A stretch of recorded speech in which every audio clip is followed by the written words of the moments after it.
Assalamualaikum warahmatullahi wabarakatuh. Perkenalkan, nama saya Radana Jayanti. Saya merupakan mahasiswi Fakultas Psikologi Universitas Negeri Makassar angkatan tahun 2021. Oke, baik teman-teman. Pada pembahasan kali ini saya akan membawakan materi tentang implikasi penyimpangan gangguan psikisme dalam kesehatan mental.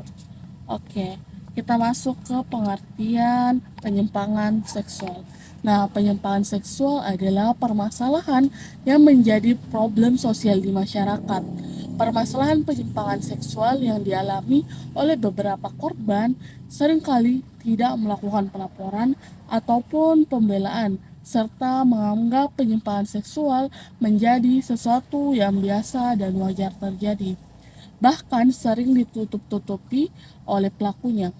Perilaku penyimpangan seksual banyak diberitakan pada berita media massa seperti media cetak, elektronik yang meresahkan masyarakat.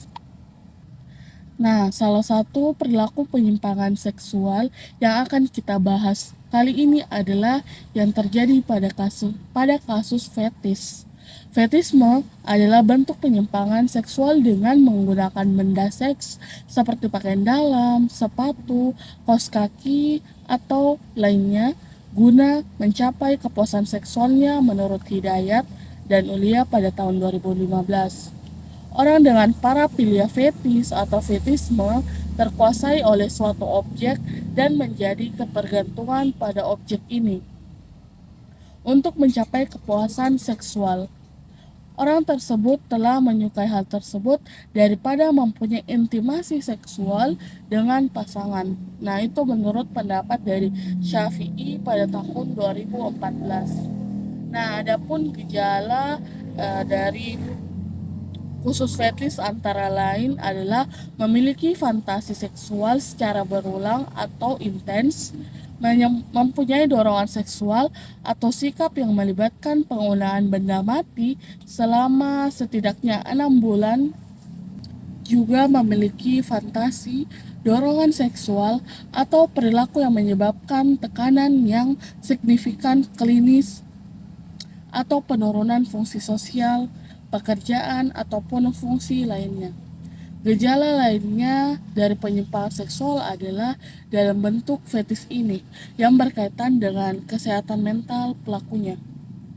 Menurut Darajat, kesehatan mental adalah keharmonisan dalam kehidupan yang terwujud antara merasakan kebahagiaan serta kemampuan dirinya atau menghadapi problematika yang dihadapi, serta bisa merasakan kebahagiaan serta kemampuan dirinya secara positif. Nah, beliau juga menekankan bahwa kesehatan mental adalah kondisi di mana individu terhindar dari gejala gangguan jiwa atau neuros dan dari gejala penyakit jiwa atau psikos. Nah, dalam buku DSM-5 diterangkan bahwa penyakit mental yang terkait dengan stres adalah parafilia atau suatu bentuk penyimpangan objek terhadap ketertarikan seksual, salah satunya adalah fetisme. Nah, teman-teman, ternyata perilaku fetis tidak hanya merugikan korban, tetapi juga turut merasakan masyarakat yang memberikan stigma negatif oleh pelaku penyimpangan seksual. Nah, nafsu dari fetis yang berkelanjutan jika tidak dihentikan dan ditangani bukan hanya membahayakan korban itu sendiri, melainkan juga orang-orang yang berada di sekitar pelaku.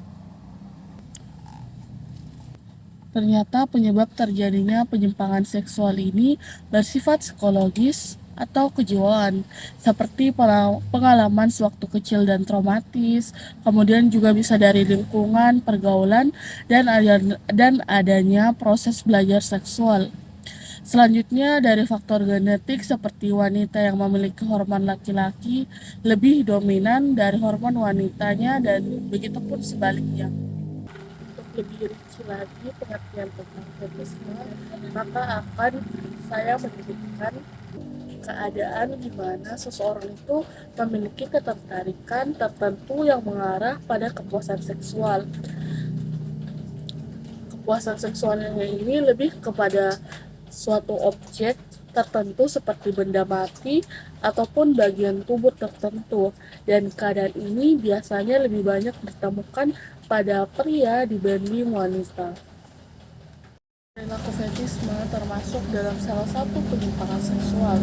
Kenapa begitu? Karena adanya ketidakwajaran seksual pada seseorang, seperti pada perilaku dan fantasi-fantasi seksual yang diarahkan pada orgasme bukan melalui relasi dari hubungan kelamin. Selain itu juga bertentangan dengan norma tingkah laku yang ada pada masyarakat pada umumnya. Nah, penyebab fetisme antara lain karena adanya perasaan infantil yang dibarengi dengan rasa agresif. Hal tersebut seringkali akibat dari sifat asosial dan dibayangi kecemasan-kecemasan tertentu seperti menjadi impoten, sehingga benda-benda tersebut dibutuhkan untuk membangkitkan nafsu seksualnya. Selain itu, penyebab lain dari perilaku fetisme ialah dari kurangnya kemampuan untuk menyesuaikan diri terhadap lingkungan pergaulan yang lebih luas. Hal tersebut biasanya karena faktor kecenderungan individu hanya tertarik dengan hal-hal yang tertentu saja, yang membuat penderitanya mengalami kesulitan untuk bersosialisasi dengan lingkungan sekitarnya. Nah, teman-teman, ternyata terdapat beberapa tingkatan pada penderita fetisme.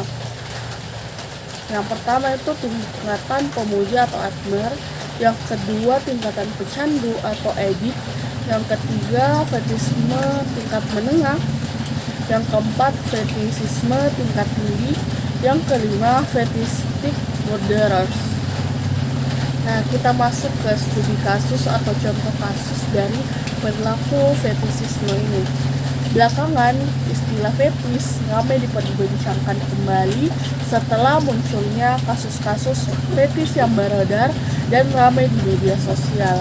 Mengingat pada masa kini penyebaran informasi apapun akan cepat tersebar karena kemudahan dari mengakses internet dan media sosial. Dalam beberapa modus dari kasus fetis, kebanyakan korban dimanipulasi oleh pelaku agar tanpa sadar menjadi objek pemuas fetis bagi pelaku. Nah, yang pertama itu kasus fetis jarik bungkus. Nah, kasus ini mencuat dan menjadi perhatian publik setelah adanya pengguna media sosial Twitter pada bulan Juli 2020 yang mengaku telah menjadi korban pelecehan seksual oleh pelaku yang berinisial J. Dalam pengakuannya tersebut, ia mengaku telah diminta pelaku G untuk mau badannya dibungkus dengan menggunakan kain jarik yang nantinya diikat menyerupai pocong. Peristiwa tersebut bermula ketika pelaku G yang tiba-tiba menghubungi korban melalui pesan secara online di Instagram. Di dalamnya ia meminta korban untuk mau membantunya dalam melakukan suatu penelitian ilmiah untuk tugas akhir, karena memang pelaku G sendiri mengaku sebagai mahasiswa tingkat akhir pada salah satu universitas dan sedang tahap penyusunan tugas akhir. Untuk itu ia meminta korban untuk membantunya dalam dalih penelitian atau riset. Di dalamnya pelaku G juga menjelaskan kepada korban terkait seperti apa penelitiannya tersebut. Pelaku G menjelaskan bahwa korban harus membungkus tubuhnya dengan kain jarik sampai menutupi seluruh badan layaknya jenazah. Dalam penelitian itu, pelaku G mengaku ingin melihat reaksi manusia ketika dalam keadaan terbungkus.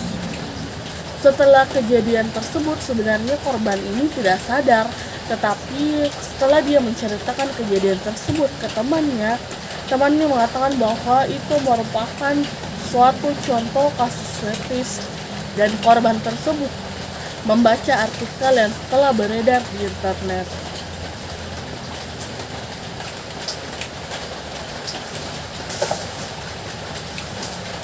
Untuk contoh kasus kedua yaitu kasus fetis mukena berkedok endorse yang menimpa seorang selebgram di Kota Malang. Ia mengaku sebagai korban pelecehan seksual dengan kedok kerjasama dengan online shop. Nah, selama sesi pemotretan, model ini tidak sadar bahwa dia sudah menjadi wadah untuk melancarkan sebuah fetis mukena oleh pelaku. Nah, dari hasil pemeriksaan, kepolisian dibantu dengan ahli bahasa dan psikolog diketahui bahwa pelaku telah mengalami gangguan fetisme seksual dengan objek mukena sejak kecil, lebih tepatnya pada kelas 4 sekolah dasar. Setelah itu, pelaku menyampaikan permintaan maaf saat di kepolisian dan menggelar pers. Kasus yang ketiga tentang kasus fetis foto mata di korban. Kejadian tersebut bermula saat beberapa hari sebelumnya korban membuat cuitan mengenai matanya yang sedang sakit dan sedang diperban. Kemudian ada yang meresponnya dengan memberi pesan pribadi melalui DM dan menanyakan terkait kondisi matanya yang sakit sebelumnya. Selain itu, pelaku juga meminta sejumlah foto korban yang matanya sedang diperban. Awalnya korban tidak menaruh curiga apapun terhadap orang tersebut, hingga kemudian pelaku mengikuti akun media sosial korban.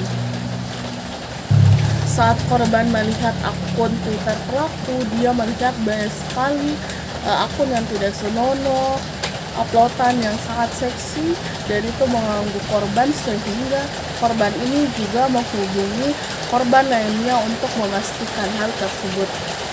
Selanjutnya, kasus fetis kaos kaki. Sejak awal, ketika ia dipaksa untuk memenuhi fetis seseorang, dalam unggahan tersebut, korban menyebutkan bahwa ia berulang kali dipaksa untuk mengirim foto ketika sedang menggunakan kaos kaki.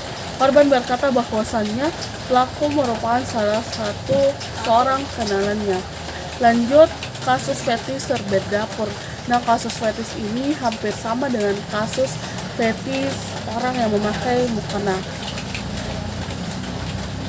Korban bernama Aulia mengaku ditawari endorse oleh pemilik akun bernama Tama Serbet di Instagram. Korban sempat bingung dengan tawaran endorse tersebut. Kemudian korban menelusuri akun tersebut.